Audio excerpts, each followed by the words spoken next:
તમે ધારાસભ્યના પુત્ર છો, તમે ધારાસભ્યના સગા સંબંધી છો, તો તમને કોઈને ગમે તેવી રીતે ઊંધા લટકાવીને મારો, તમે જીવલેણ હુમલો કરી નાખો કે પછી મર્ડર કરી નાખો, પરંતુ આ ગુજરાત રાજ્ય એ રાજ્ય છે ને ભારતીય જનતા પાર્ટી એ રાજ્ય બનાવીને મૂકી દીધું છે, હર્ષ સંઘવીનું રાજ્ય એ બનાવીને મૂકી દીધું છે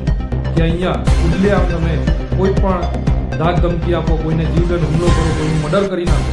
પરંતુ જો તમે ભારતીય જનતા પાર્ટીમાં છો તો તમે બચી જશો. હા, મારે એટલા માટે કહેવું પડે છે કારણ કે ભારતીય જનતા પાર્ટીના ધારાસભ્ય કરજણ તાલુકાના અક્ષયભાઈ પટેલ, એમના દીકરાએ જે રીતે એમના ટ્રક ડ્રાઈવરને ડીઝલ ચોરીના આરોપની અંદર એમને ઊંધા લટકાવી અને જે જોર માર મારવામાં આવ્યો, આદિવાસી સમાજના બંને ભાઈઓ આજે એ લોકોના ન્યાય માટે આદિવાસી સમાજ જ્યારે ભેગો થયો ત્યારબાદ તો એની ઉપર એફઆઈઆર કરવામાં આવે છે. એફઆઈઆર તો થઈ જાય છે, પરંતુ એ પણ એક દેખાવા પૂરતી એક પ્રોસેસ થતી હોય એવી રીતે એને મામલતદાર જામીન પણ એને તરત જ એને સાંજે આપી દેવામાં આવે.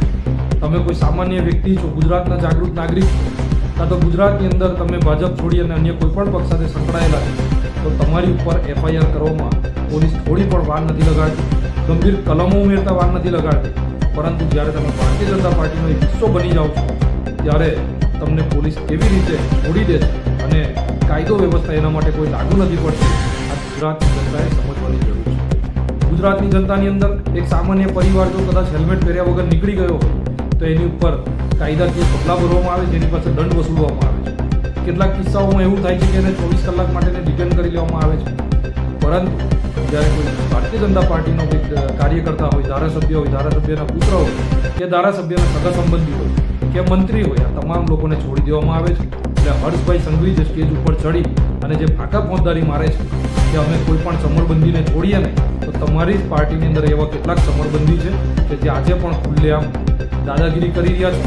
અહીંયા જ ગુજરાતની અંદર આજે એટલી બધી ભય ફેલાવવાનો જે પ્રયત્ન કરી રહ્યા છે, આવા તમામ લોકોની ઉપર કાયદાકીય કડક પગલાં ભરાવા જોઈએ એવી અમારી માંગ છે. અસ્તુ ભારત માતા કી જય.